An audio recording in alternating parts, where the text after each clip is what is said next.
Next month is Heart Month, the time to focus on your heart health. The American Heart Association is kicking things off with its annual Go Red for Women luncheon, back in person for the first time since the start of the pandemic. It's all about knowing your heart health. And for one NSU student, it's personal.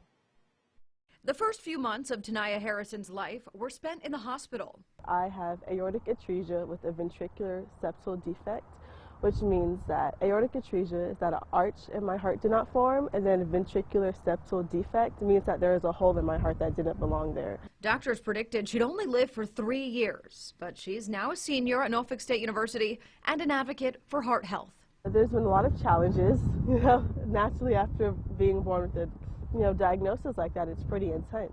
It's hard to count just how many surgeries and procedures she's gone through, but there's one type of procedure that's special. I'm actually thankful that the American Heart Association was actually able to fund research that led to, cardiac cath labs. So it's less risk than, having to cut your chest open, going through all that anesthesia. That's why she's encouraging women to attend this year's Go Red for Women luncheon next week, co-chaired by Dana Becton and Neka Chiazor. We all know that cardiovascular disease is the #1 killer of women, more than all cancers combined. They want women to know the realities of heart disease and encourage them to take charge of their own health.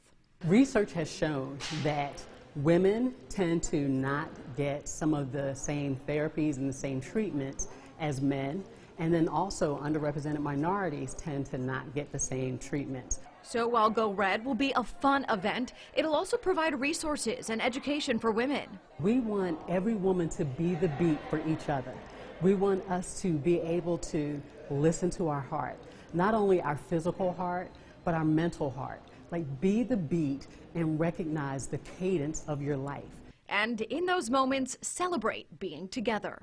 What better way to celebrate being alive at this time than to celebrate your health as a woman, particularly your heart health?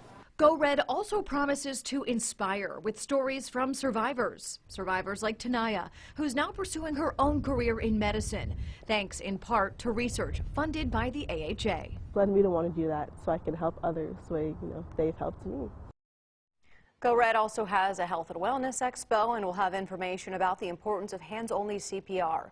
I'll be emceeing the event, so head to wavy.com for information on attending and resources to help the women in your life.